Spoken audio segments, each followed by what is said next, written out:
मेरे प्रिय विद्यार्थियों नमस्कार। जेसीईआरटी डेजे स्कूल की कक्षा में आपका हार्दिक स्वागत है। मेरे प्रिय विद्यार्थियों, आप सब स्वस्थ एवं कुशल होंगे, मैं ऐसी उम्मीद करता हूं। आज मैं आपसे बात करूंगा और वह आपको बहुत पसंद आएगा, और वह बात है आपको खेलना बहुत अच्छा लगता है। मैं आपको एक तस्वीर दिखला रहा हूं, आप पहचानने की कोशिश करेंगे। बहुत सुंदर, आपने इस तस्वीर को पहचान लिया और आप सभी इनको पहचानते हैं। और ये हैं हमारे भारतीय क्रिकेट कैप्टन रह चुके हैं और खेल में इनकी बहुत बड़ी रुचि रही है और खेल जगत में एक बहुत बड़ी हस्ती के रूप में इनका नाम अंकित है। और ये कौन है? बिल्कुल सही आपने कहा, अपना प्रिय माही, धून का धनी महेंद्र सिंह धोनी भारतीय क्रिकेट टीम के कैप्टन रह चुके हैं। और इनकी खेल में इतनी रुचि और इतनी पकड़ कि आज इनके बाद के जो खिलाड़ी हैं उनके लिए एक मार्गदर्शक के रूप में और एक प्रेरणा देने वाले खिलाड़ी के रूप में स्वयं को स्थापित कर दिया है।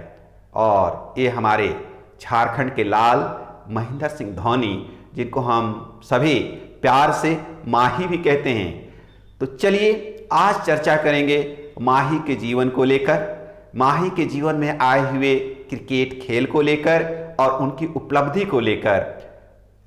वे कहीं ना कहीं हम सबों के लिए प्रेरणा के स्रोत हैं।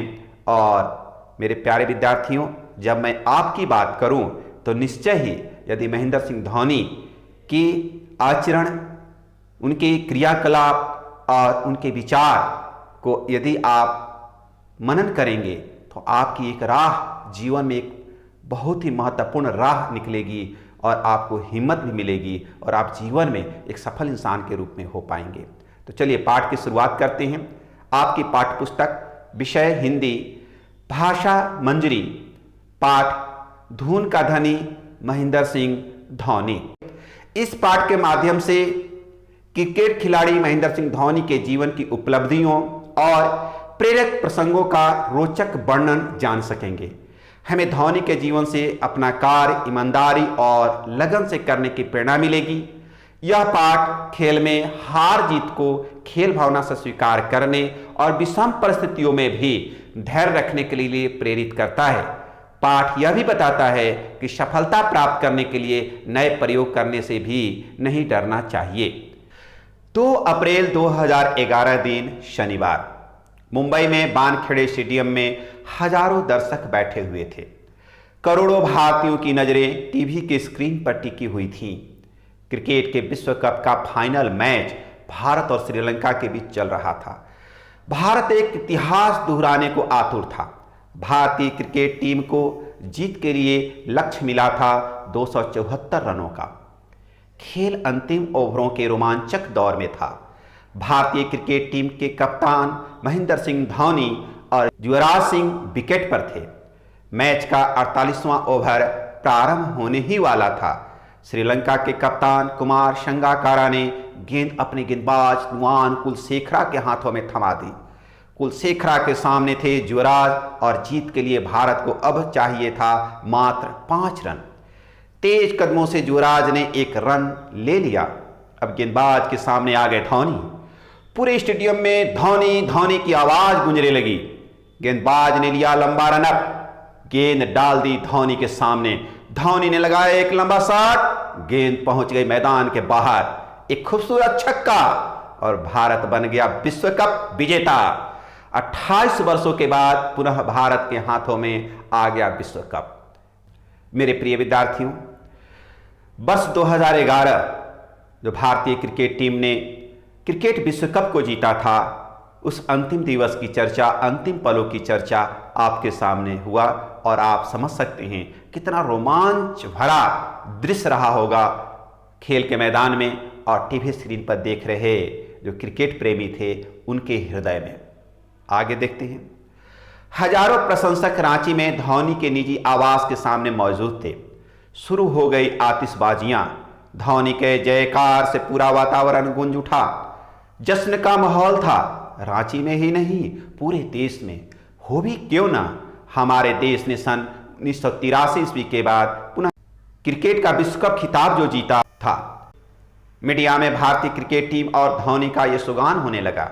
यह सिर्फ एक जीत की ही नहीं बल्कि एक समान शहर के एक सामान्य बालक के द्वारा अपने परिश्रम और लगन से सफलता के शिखर तक पहुंचने की भी यशोगाथा थी। मेरे प्रिय विद्यार्थियों, यह दिवस इसलिए महत्वपूर्ण नहीं हुआ कि भारतीय क्रिकेट टीम ने क्रिकेट का विश्व कप जीता, इसलिए और अधिक महत्वपूर्ण था कि झारखंड जैसे प्रांत जहां पर यहाँ के युवाओं के लिए अभी भी बहुत हद तक खेलों को लेकर सुविधाएं नहीं प्राप्त हुई है, सामान्य परिवार का सामान्य सा लड़का जो अपने परिश्रम के बदौलत भारतीय टीम को विश्व कप में जीत ही नहीं दिलाई बल्कि एक नया मुकाम, एक नई राहें खोल दी जो अन्य के लिए प्रेरणा का माध्यम हो सका। और इसलिए महेंद्र सिंह धोनी का यशोगाथा का गुणगान हो रहा था। महेंद्र सिंह धोनी अपनी पढ़ाई के दौरान खेलों में भी हिस्सा लेते थे। पहले उनकी रुचि फुटबॉल और बैडमिंटन में थी। वे फुटबॉल टीम में गोलकीपर की भूमिका निभाते थे। यहाँ पर हम समझने की कोशिश कर रहे हैं कि क्रिकेट टीम में आने के पूर्व उनके किशोरावस्था में किस तरह की रुचि थी और खेलों को वह किस तरह से देखते और खेलते थे। महेंद्र सिंह धोनी अपने फुटबॉल टीम के कोच की प्रेरणा से उन्होंने क्रिकेट की ओर कदम बढ़ाया। फिर क्या था, 10वीं कक्षा के बाद वे पूरी तरह से क्रिकेट के हो गए और देखते ही देखते उनकी गिनती रांची के अच्छे विकेट कीपरों में होने लगी। शुरुआत में महेंद्र सिंह धोनी फुटबॉल खेला करते थे, लेकिन 10वीं कक्षा में जब वे थे तो उन्हें क्रिकेट में रुचि होने लगी और उसके लिए उनके जो फुटबॉल टीम के जो कोच थे वे ही प्रेरणा के स्रोत हुए और क्रिकेट में उन्हें आने के लिए प्रेरित किया। धोनी के कदम अब आगे बढ़ते ही जा रहे थे। सन 1999 ईस्वी में उनका चयन बिहार अंडर 19 क्रिकेट टीम के लिए हुआ। सन 2000 ईस्वी में भारतीय क्रिकेट ए टीम के साथ वे केन्या दौरे पर गए। सन 2004 ईस्वी का 23 दिसंबर धोनी के जीवन के लिए एक शुभ दिन था जब वे अंतर्राष्ट्रीय एक दिवसीय क्रिकेट मैच में बांग्लादेश के खिलाफ पहली बार बतौर विकेट कीपर शामिल हुए। एक दिवसीय मैच में अपने उत्कृष्ट प्रदर्शन और छक्के मारने की बेजोड़ शैली की वजह से भारतीय दर्शकों के दिलों पर राज करने लगे। साल भर के अंदर ही उन्हें भारतीय टेस्ट टीम में भी शामिल कर लिया गया। उन्होंने अपने टेस्ट क्रिकेट जीवन की शुरुआत 2 दिसंबर 2005 ईस्वी को श्रीलंका के खिलाफ मैच खेलकर किया। धीरे धीरे धोनी भारतीय क्रिकेट टीम के रीढ़ बन गए। एक समय ऐसा भी आ गया जब क्रिकेट के तीनों प्रारूपों, चाहे वह टेस्ट मैच हो, एक दिवसीय मैच और T20 की कप्तानी हो, उन्हें सौंप दी गई। करोड़ों क्रिकेट प्रेमियों के विश्वास पर वे खरे उतरे। आज उनके नाम कई कीर्तिमान हैं जिस पर देश को गर्व है। वे दुनिया के पहले ऐसे कप्तान हैं जिन्होंने ICC के सभी कप जीते हैं। सन 2007 ईस्वी में T20 वर्ल्ड कप, सन 2011 ईस्वी में ICC वर्ल्ड कप और सन 2013 ईस्वी में ICC चैंपियन ट्रॉफी। वे भारत के पहले ऐसे कप्तान हैं जिनके नेतृत्व में भारतीय क्रिकेट टीम ने 100 से अधिक अंतर्राष्ट्रीय मैच जीते हैं। अक्टूबर 2016 ईस्वी में हिमाचल प्रदेश के धर्मशाला में आयोजित एक दिवसीय क्रिकेट मैच में न्यूजीलैंड पर विजय प्राप्त कर धोनी विश्व के दूसरे सबसे सफल कप्तान बन गए। यह मैच भारत का 900वां एक दिवसीय मैच था। इस प्रकार महेंद्र सिंह धोनी ने क्रिकेट के क्षेत्रों में अपनी उपस्थिति, दमदार उपस्थिति दर्ज की। सन 2016 ईस्वी के सितंबर माह में महेंद्र सिंह धोनी के जीवन पर आधारित बायोपिक फिल्म रिलीज हुई है जिसका नाम है MS Dhoni the untold story. इस फिल्म का ट्रेलर जारी करने के दौरान अपनी यादें साझा करते हुए उन्होंने कहा कि स्कूल के दिनों में मैं शरारती नहीं था। वहाँ फुटबॉल, क्रिकेट, बैडमिंटन आदि सभी कुछ खेलता था। हमारे बनर्जी सर फुटबॉल और क्रिकेट दोनों के कोच थे। 7वीं कक्षा में उन्होंने मुझे विकेट कीपिंग के लिए चुना, फिर 8वीं में मुझे बल्लेबाजी का मौका मिला। और इस तरह से धोनी ने अपनी बात, बचपन के दिनों की बात साझा की और उनके ऊपर बायोपिक फिल्म रिलीज हुई है और जिसका नाम है MS Dhoni the untold story. पहले वे फुटबॉल और बैडमिंटन खेला करते थे, लेकिन धीरे धीरे वे क्रिकेट में ज़्यादा रुचि लेने लगे और जिसका सुखद परिणाम आप सबों को मालूम है। महेंद्र सिंह धोनी का अब थोड़ा सा परिचय और उनके जन्म और परिवार के बारे में जानने की कोशिश करते हैं। महेंद्र सिंह धोनी का जन्म 7 जुलाई 1981 ईस्वी को रांची, झारखंड में हुआ। मूल रूप से उत्तराखंड के अल्मोड़ा के रहने वाले उनके पिता श्री पान सिंह रांची स्थित मेकॉन नामक संस्थान में कनीय प्रबंधक के पद से सेवानिवृत्त हैं। उनकी माता का नाम श्रीमती देवकी देवी है। आज भी उनका परिवार रांची में ही रहता है। धोनी यहीं पले और बढ़े हैं। आज वे हमारे प्रांत के गौरव हैं और उन्होंने पूरी दुनिया में रांची तथा झारखंड को एक नई पहचान दी है।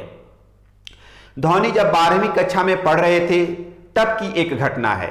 मेरे प्रिय विद्यार्थियों, धोनी के जीवन की एक छोटी सी घटना जिस प्रकार धोनी के लिए एक दिशा निर्धारित की, एक सोच का विकास किया, उसी तरह से आप भी उस घटना से कहीं ना कहीं अपने आप को जोड़ सकते हैं और प्रेरणा ले सकते हैं। वह घटनाएं क्या थी? परीक्षा के दिन के बीच में ही एक दिन उन्हें मैच खेलना था और मैच के अगले ही दिन परीक्षा थी। उन्होंने अनिर्णय के चौराहे पर अपने को खड़ा पाया। अपनी दुविधा उन्होंने अपने पिता को कह सुनाई। उनके पिता ने कहा, यदि तुमने साल भर पढ़ाई की है तो एक दिन से कोई फर्क नहीं पड़ता, जाओ खेलो। कहने का भाव है कि 12वीं की परीक्षा का समय था और जिस दिन परीक्षा नहीं थी उस दिन उन्हें क्रिकेट खेलने का था, लेकिन दूसरे दिन परीक्षा होनी थी। वे निर्णय नहीं कर पा रहे थे कि यदि उस दिन वह बर्बाद करते हैं खेल के रूप में तो कहीं ना कहीं उनकी परीक्षा परिणाम में भी कुछ प्रभाव होगा, दुष्प्रभाव होगा। और इसी संशय को लेकर वह सोच नहीं पा रहे थे कि वह क्रिकेट उस दिन खेलें या नहीं। जब उन्होंने अपने पिता को बताया तो पिता ने उनको जो संदेश दिया कि यदि आपने साल भर पढ़ाई ठीक से की है, उसमें ध्यान दिया है और परीक्षा के दिन यदि आप नहीं पढ़ पाते हैं तो उससे कोई परिणाम में परिवर्तन नहीं होने वाला है, इसलिए जाइए और आप खेल खेलें। इस बात से धोनी को प्रेरणा मिली कि किसी भी काम को छोटे छोटे टुकड़ों में बांटकर करने से अंतिम समय में दबाव नहीं बनता। यह बात जीवन के हर क्षेत्र में लागू होती है, पढ़ाई हो या खेल। बहुत सुंदर संदेश है मेरे प्रिय विद्यार्थियों कि यदि आप दिनचर्या में आपको जो कार्य प्राप्त हैं, यदि आप विद्यार्थी के रूप में पढ़ाई की बात करें या फिर किसी अन्य कार्यों को लेकर जो आपको निर्वहन करना है, और यदि आप समय से छोटे छोटे टुकड़े में समय से करते रहे हैं तो उसके परिणाम सुखद और अनुकूल होते हैं।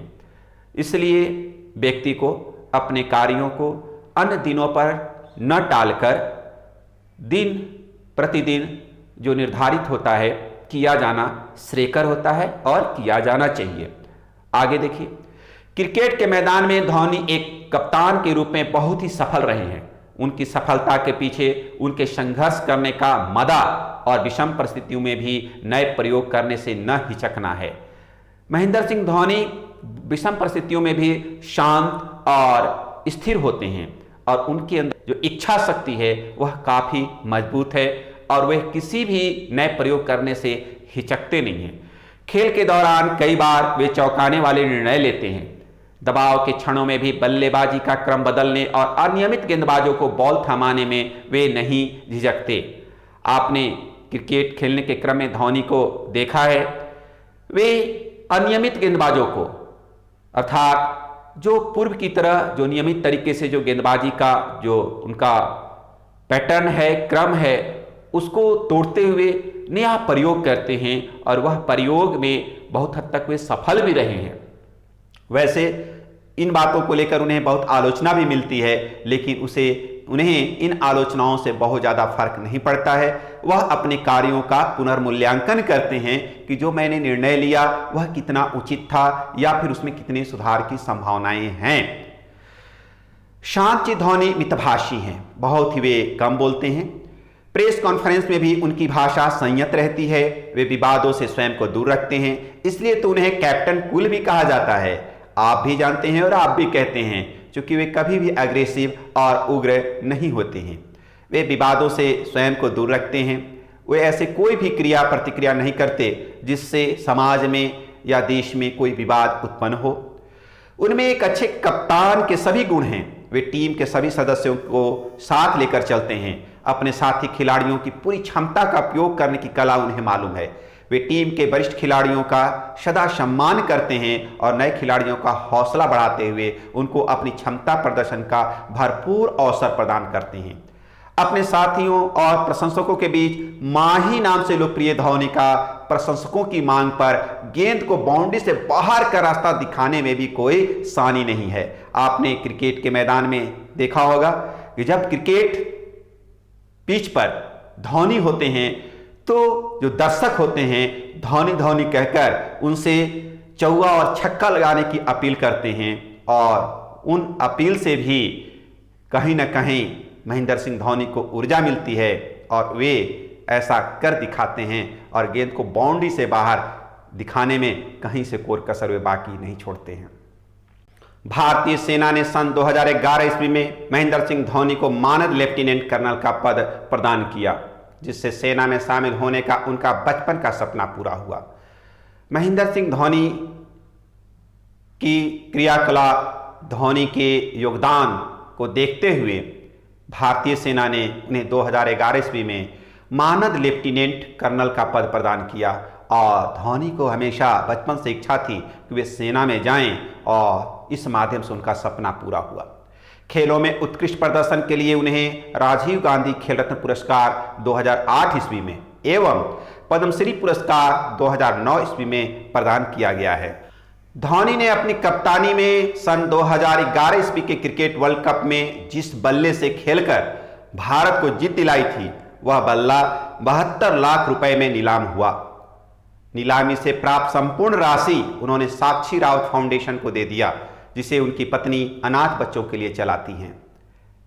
आपको मालूम होना चाहिए कि 2011 में जिस क्रिकेट वर्ल्ड कप में जिस बल्ले से उन्होंने खेल जीत दिलाई थी और उस बल्ले का जब नीलामी हुए तो जो प्रशंसक हैं 72 लाख रुपए में उस बैट को खरीद लिया और उस राशि को महेंद्र सिंह धोनी ने एक अनाथ बच्चों को देखरेख करने वाली जो संस्था है साक्षी राउत फाउंडेशन, जो उनकी पत्नी के द्वारा चलाया जाता है, पूरी की पूरी राशि अनाथ बच्चों के लिए दान कर दिया। ये महेंद्र सिंह धोनी की एक अलग व्यक्तित्व जो दानशीलता का, दया का और समाज में अपनी सहभागिता का है वह प्रदर्शित करती है। भारत का पाकिस्तान के साथ खेला जाने वाला कोई भी मैच सदा रोमांचक और उत्तेजना से भरा होता है। आईसीसी वर्ल्ड कप 2020 के फाइनल मैच में अपने चिर परिचित प्रतिद्वंद्वी पाकिस्तान को हराने के लिए धोनी सदा याद किए जाएंगे। धोनी सदा मैच जीतने के लिए और टीम को ध्यान में रखकर खेलते हैं। उनकी गिनती दुनिया के श्रेष्ठ मैच फिशनरों में होती है। महेंद्र सिंह धोनी का जो व्यक्तित्व है, महेंद्र सिंह धोनी का खेलने का जो तरीका है वह निश्चय ही पूरे भारत देश के युवाओं के लिए नहीं, विश्व के युवाओं के लिए प्रेरणा देने वाला है। और उनका व्यवहार और खेल के जगत में उनकी सहभागिता और देन सदैव हम सब याद रखेंगे और उनके ऋणी हैं। महेंद्र सिंह धोनी मोटर बाइक के दीवाने हैं। आप सभी को मालूम है उनके पास अलग अलग तरह की और नई नई मोटर बाइक हैं और वो मोटर बाइक पर सफ़र करना उन्हें बहुत पसंद है, मोटर बाइक की सवारी। फुटबॉल से भी इनका बचपन से भी लगाव रहा है। फुटबॉल को बढ़ावा देने के लिए इंडियन सुपर लीग में उन्होंने एक टीम भी खरीदी थी। धोनी ने भारतीय रेल में सन 2001 ईस्वी से सन 2003 ईस्वी तक खड़गपुर रेलवे स्टेशन पर टीटी के रूप में भी अपनी सेवा दी है। क्रिकेट के प्रति गहरे लगाव के कारण उन्होंने रेलवे की नौकरी छोड़ दी और पूरी तरह से क्रिकेट के होकर रह गए। इसके बाद की कहानी उनके धैर्य और लगन से अपनी मंजिल प्राप्त करने की कहानी है। धोनी का जीवन सभी के लिए प्रेरणा का स्रोत है।